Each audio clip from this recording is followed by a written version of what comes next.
Hello everyone, I'm Wesley, and today I'm going to go over my initial thoughts on the DJI Neo. Let's get it. Thanks for joining me today, and while you're here, consider subscribing and sticking around. I just got my pre-order in the mail recently, and I've been coming up to speed with this little wonder for a couple of days. So let's talk about why I picked up the DJI Neo. And really, it's twofold. First and foremost, I'm a techie, I'm an early adopter. I absolutely love getting new gadgets.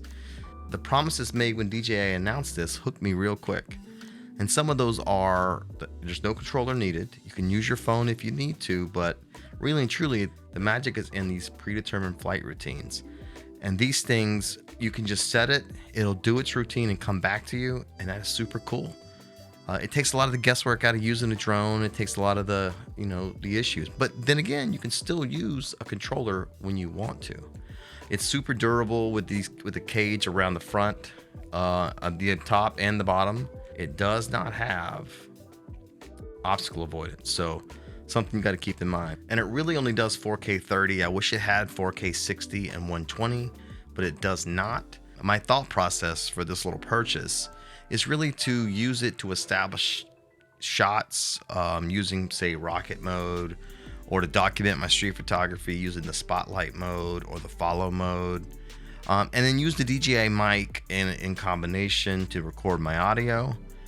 It does record your audio to your phone using your phone's mic. If you choose to do that, you can, and I'll show you what that sounds like. It sounds okay, but the DJI mic is going to sound a lot better. Okay, how high are you gonna go?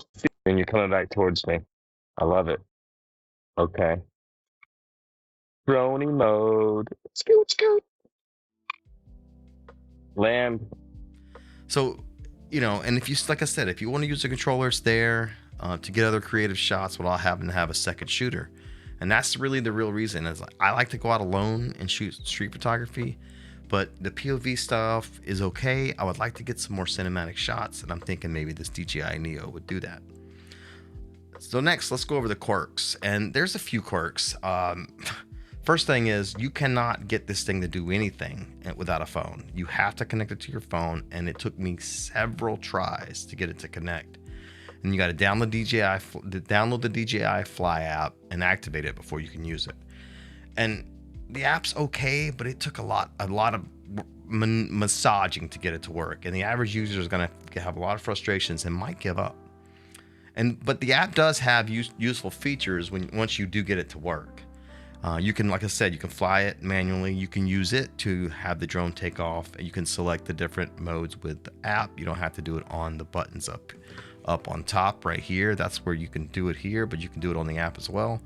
And there's some other features too that I really haven't fully tested because, let's be honest, I've only had this thing for about a week. Also, another little quirk is the way it turns off isn't super intuitive. You got to press this button and then look at the green light and then press and hold it. And when it does that, it's on. Okay, now it's turned on. Make sure you take this off, and then you can pick which thing you want it to be to do. There you go. Spotlight. All right, I'm gonna go ahead and set it off on Spotlight and see if it doesn't hurt. Spotlight.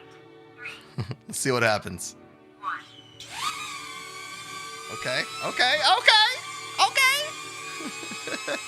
All right, come back to me. Baby, come back to me. For all what you didn't see is it went right above me and was filming me. I'll put the little shot of it in the video as well. But that's how you fly it. It's pretty intuitive, and you just put your hand underneath it and it'll land right on it. It's pretty cool. I'll be honest with you, it's pretty cool. And when you're using it, the fact that it just does all these things autonomously without requiring your input just makes it so much more of a relaxing use case, a relaxing situation, whatever the hell you want to call it. I can't think right now. All right. After a little bit of testing, though, I gotta say, this thing's a lot of fun to use. As you can see how much laughing I was just doing by using it. And it's awesome. It's really small. I mean, this thing is, you could grab it like this. It's easy to put in like a jacket pocket or something like that. And that's pretty cool. It'll fit in your bag. You can take it with you with your other photography gear and it won't get in the way. And as you just heard, it's not super loud, but it will override some of your mic audio. So you gotta have it a little further away from you if you don't want it to pick up the noise from the propellers. So I'll take you through all the modes. I went outside and shot some of the modes as well as some of them indoors with low light, just to test the low light capabilities. Not good, by the way. There was even a few times when I was outside where it came close to branches and even hit a branch, but it was able to maintain its flight without any issues. Again, 4K 30, it's okay footage, but for $200, it's pretty impressive for $200. I'm gonna try to make this quick because I've just barely started using this thing, but I really wanted to put some initial thoughts out there. And, let you know it's a pretty cool gadget. It's not going to be like the most cinematic. Not going to win any awards from cinematography with it, but it will get you some good B-roll and some establishing shots. And only time's going to tell if it's really going to work for my use case.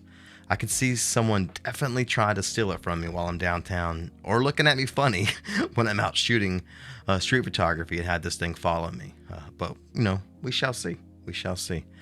I definitely want this to be a B-roll cam for me out on the streets, but my introverted tendencies may prevent me from using it to its full potential. Like I said, we shall see. All right, that's it. Quick, down to business, because you guys don't like when I ramble. So I'm gonna see you later. Have a good one. Peace.